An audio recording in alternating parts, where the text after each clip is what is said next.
welcome to Tali Campbell here today at Maffeo Sutton Park. Today we will be talking to Tania Brzovic about her disability and Tali's weekly rant, and as well as the upcoming events in the city of Nanaimo. And now we're joined with Tania Brzovic. Tania, what is your disability? I have spina bifida, and there are actually three kinds, and the kind I have is really a difficult one to pronounce. Myelomeningeal, I believe it is. It's basically my spinal cord didn't form properly. It broke through and came out the skin, and so there was this membrane I was born with covering my back, and so they had to put a rod in my back, take a skin graft to cover me up, and got paralysis from about the base of it. Was this happened at birth? Yes. All right. In utero, when my mother was pregnant. Okay. Now I know you have a very big part in the active community. What kind of stuff do you do? I run Harewood Youth Ball Hockey, along with, I'm the coordinator, and I have a couple of people that help me. Bev Claxton and Danielle McKing are two big people that are co-leaders with me, but I'm more the face of it, yes. The frontline stuff, and working with the schools and the kids and that kind of stuff. It's a hockey program, yes. Started by Jeff Solomon 20 years ago. It was originally started because there were kids in Harewood, and I'm sure there still are, who couldn't afford to play sports. So we started this hockey program, and I love hockey. So I started coaching, and then he was ready to retire, so I took over coordinating. So we play Thursday and Friday nights, and I coach and put teams together and all sorts of stuff like that. Yeah. Now, what does your daily routine look like? Well, 5 days a week, Monday to Friday, I get woken up at 7 a.m. I have a home sport worker come, and she literally just helps me put on, I'm not wearing them today because it's the weekend, but I have compression stockings.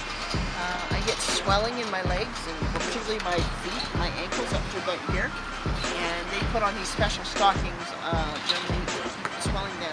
And it's from sitting all the time and things like that. Then I often will go back to sleep till 8:30, 9 o'clock. Get up. Sometimes I hang out at home, sometimes I go to the school and volunteer, spend time with friends, do hockey stuff. I'm not doing as much right now, activity-wise, in terms of volunteering. I'm mostly sticking to the hockey and some stuff I do in the school. But in the past, I've been on volunteer boards, I've worked in the community, I was an advocate, I still do some free advocacy work. But I was a paid advocate for about 8-10 years. And now we're in front of the iconic bridge here at Maffeo Sutton Park. Now Tania, obviously getting up this thing is a challenge. I hate this bridge. Yeah, what about going down though? Like going down hills and stop? I hate going up it, I hate going down it. I try to avoid this bridge. I usually would go the other way. Yeah. And just skip it completely.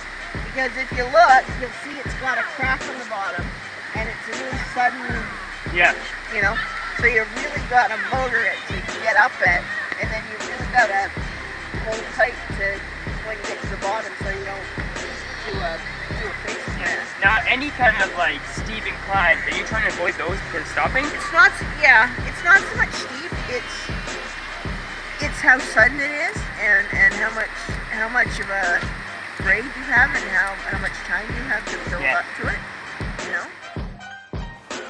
And now it's time for Tali's weekly rant. Frank Ney, the mayor of the city of Nanaimo for over 30 years, as well as the person who brought up the bathtub races, and also who his real estate company actually sold that island we're looking at right now.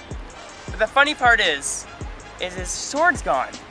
As you see that, ladies and gentlemen, now I am 5'10", and I am up here with Frank Ney right now, and I can't even reach the sword. And someone had to have used they had to have some kind of connection to something to cut off this stuff. Like, it's amazing at how much time and effort would have been put into it to actually do something like this.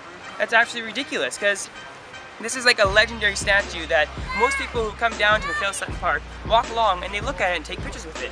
It's almost like a tourism attraction that some, I wouldn't say teenagers, most likely, who did something for, what did they get out of it?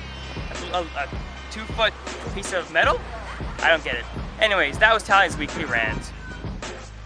And now it's time for the upcoming events here in the city of Nanaimo. These are the upcoming events in the city of Nanaimo from January 23rd to January 29th. The town exhibit, currently on until March 5th at Nanaimo Museum.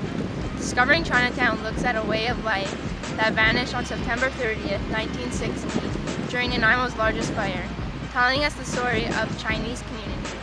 Then we have Seniors Day happening on January 27th at Country Club Center. Happens every last Thursday of each month. 55 and older retailers offer Seniors Day discount. Free refreshments at food court from 10 to 11 a.m. and 2 to 3 p.m. Live entertainment by We're Different in the food court at 2 to 3 p.m. Then we have Lunar New Year happening from January 28th to 29th at Nanaimo's Museum. Brought to you by Nanaimo Chinese Cultural Society and Nanaimo's Multicultural Society. It's a family event. There's the popular lion dance happening, dance, art, history, and martial art moves. Next week on the Tali Campbell Report, we'll be talking with Alexandra Stewart about her son's condition, autism. As well as Tali's weekly rant. We've got upcoming events here in the city of Nanaimo. And we'll be having our first debate topic. This was a Name Dropper.tv Productions. I'm Tali Campbell. I'm Taylor Bacon. And you're watching the Tali Campbell Report.